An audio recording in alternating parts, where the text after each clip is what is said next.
દેશભરમાં જે રીતે કરોડરજ્જુના કેસમાં વધારો જોવા મળી રહ્યો છે, ત્યારે કરોડરજ્જુની સંભાળમાં રોબોટિક સ્પાઇન સર્જરી સાથે ક્રાંતિ જોવા મળી રહી છે. ગુજરાતમાં પ્રથમ વખત અદ્યતન બ્રહ્માસ્ત્ર નામના રોબોટિક સ્પાઇન સર્જરીની શરૂઆત કરવામાં આવી છે.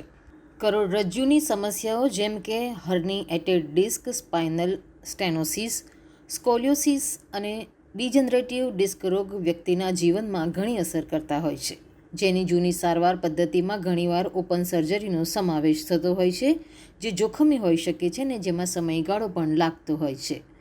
ગુજરાતમાં સૌપ્રથમવાર બ્રહ્માસ્ત્ર નામના રોબોટિક સ્પાઇન સર્જરીની શરૂઆત કરવામાં આવી છે, જેના થકી અસંખ્ય ફાયદાઓ સાથે ન્યૂનતમ સફળ ઉકેલ જોવા મળશે.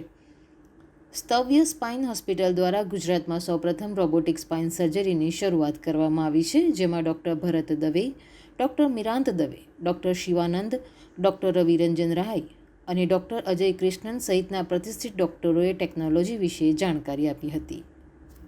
એટલે બ્રહ્માસ્ત્ર અમે એને એટલે કહીએ છીએ કારણ કે એ સ્પાઇનની ટેકનોલોજીમાં ઘણું આગળ પડતું છે. રોબોટિક આર્મ કહેવાય એને, એટલે માઇક્રોસ્કોપમાં રોબોટનો આર્મ હોય અને આપણે કહીએ એ જગ્યાએ જઈને બેસી જાય. હવે આમાં ફાયદો શું થાય? તો પેશન્ટને ઘણો બધો ફાયદો થાય, કારણ કે એ જે આર્મ જ્યાં જઈને બેસી જાય ત્યાંથી એ 50 ગણું મેગ્નિફિકેશન આપે, એટલે ઝૂમ કરેલું વસ્તુ દેખાય આપણને એઝ અ સર્જન. જોડે મોટી સ્ક્રીન હોય એટલે 3D અને 4K વિઝન આવે, જેનાથી એક્યુરસી અને પ્રિસિશન વધે.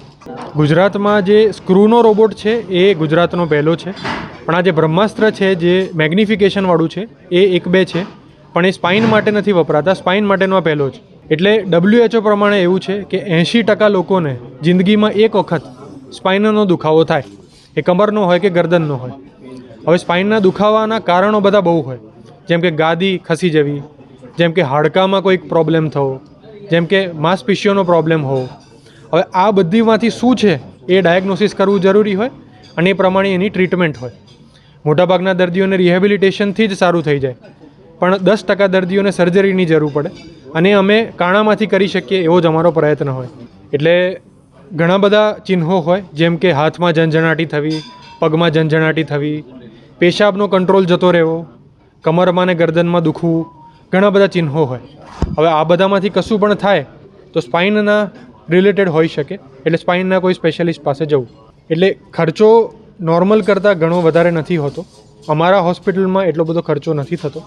અમે સ્પેસિફિક કોઈ વસ્તુ ના કહી શકીએ, કારણ કે દરેક સર્જરી જુદી જાતની હોય.